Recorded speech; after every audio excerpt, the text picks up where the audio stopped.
Assalamualaikum, salam sejahtera untuk kita semua, Shalom, Om Swastiastu, Namo Buddhaya, salam kebajikan. Kita berjumpa kembali dalam seri belajar dari sumber primer yaitu Koran Lama. Saat ini kita akan mengupas perihal situasi di Indonesia pada saat peristiwa Perang 3 Hari di Surabaya. Seperti yang kita tahu bahwa kota Surabaya menjadi mencekam ketika sekutu yaitu Inggris yang dipimpin oleh Brigjen Malabi datang pada tanggal 25 Oktober tahun 1945. Namun ketegangan itu mencair ketika Malabi dan Gubernur Jawa Timur yaitu Suryo bersepakat menjaga kedamaian.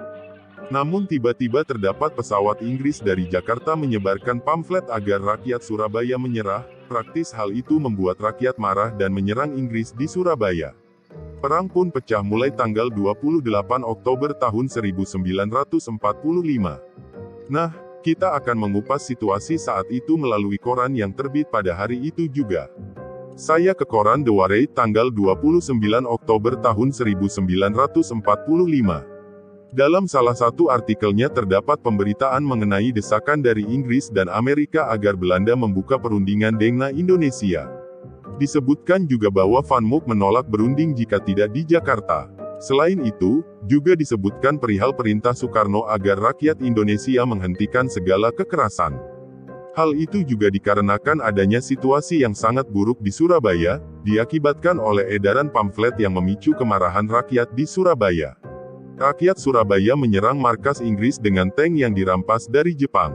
Hal itu membuat Soekarno bergegas menuju Surabaya didampingi staf Inggris. Koran tersebut memberikan informasi penting bahwa sekutu sejak awal sudah mendesak agar Belanda dan Indonesia berunding menyelesaikan perebutan kekuasaan di Indonesia. Juga dijelaskan perihal pertempuran Surabaya yang meletus dikarenakan adanya pamflet.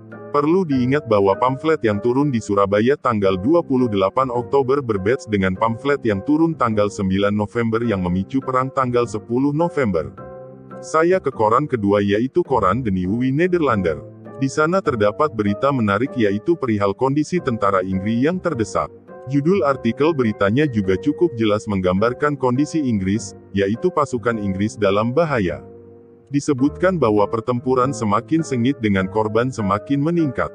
Di dalam markas, tentara Inggris ketakutan dengan posisi dan kondisinya saat itu. Hal itu cukup menggambarkan betapa mengerikannya perang 3 hari saat itu. Bahkan membuat tentara sekutu yaitu Inggris ketakutan di dalam markas.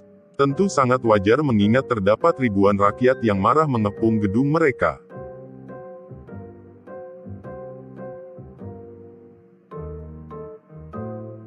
Kita ke koran ketiga yaitu The Teach.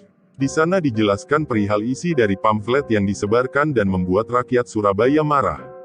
Isi pamflet tersebut yaitu rakyat Surabaya dihukum mati jika membawa senjata. Mereka juga harus mundur dari pelabuhan dan bandara. Tentu hal itu membuat kemarahan karena rakyat Surabaya memang tidak akan menyerang Inggris meskipun mereka bersenjata.